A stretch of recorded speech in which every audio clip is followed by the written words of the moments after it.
Okay, everybody. Hey, I wanted to talk a little bit about color today, just briefly, just give you a couple of tidbits. I've got here a color wheel. It's a basic one I bought at Jerry's Artorama, and it is a great help to me as an artist. I don't always refer to it because a lot of it now is kind of in my head, but sometimes when I feel stuck on a painting and I need to, I don't know, figure out how to give my painting more oomph or vavoom or emphasis or drama or whatever, you know, what have you. I find that the color wheel is a great resource. So obviously, I don't know if you can see, it's kind of bent and used. I probably, spilt some paint and water and different things on it, but nonetheless, it's set up such that you've got a key color on one side, and then on the very opposite, you've got the complement. So you've got the color, key color, say this is a purple or blue, and then on the opposite is a cyan or, a yellow.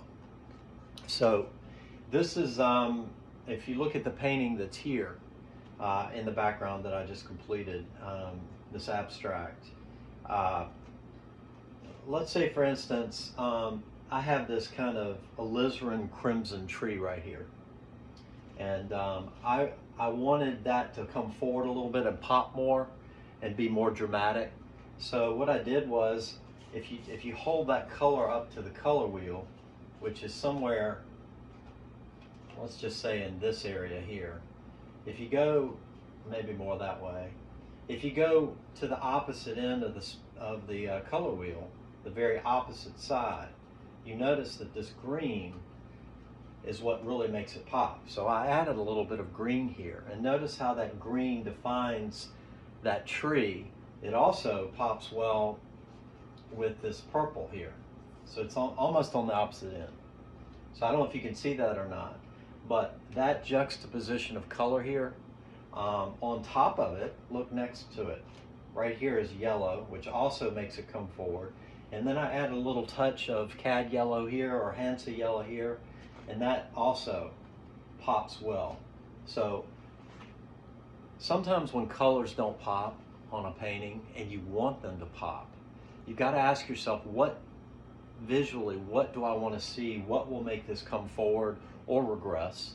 In this case, I needed to add a complement or some kind of color that was at least a complement, or what's called a split complement, and that means it's still on the opposite end, so to speak, and that's the way this works. So a lot of my painting is done that way, and I can't say that it's, at this point, for me, a conscious effort, but it's definitely something that I aspire to make my paintings more visually involved, more visually compelling. So anyway, that's my little 5-minute tidbit today. But so if you're stuck as an artist, as a painter, or even as somebody who's designing your home, and you want something to pop, think about what the opposite color is. Think about what the complement is.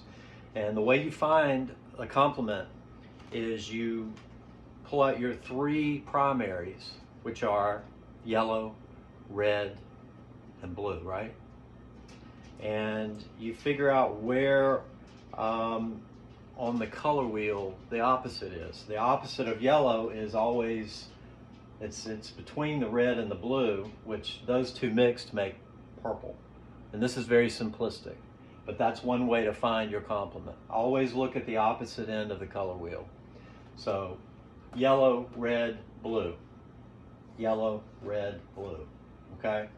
Opposite purple, opposite of blue, green, cyan is going to be more of an orange, which is not showing really well here. But that's the way it works. So anyway, check out your color wheel. Take it and use it as a tool when you're trying to design a painting, create a painting, making a painting pop to add more drama. My 2 cents. Hope you enjoy.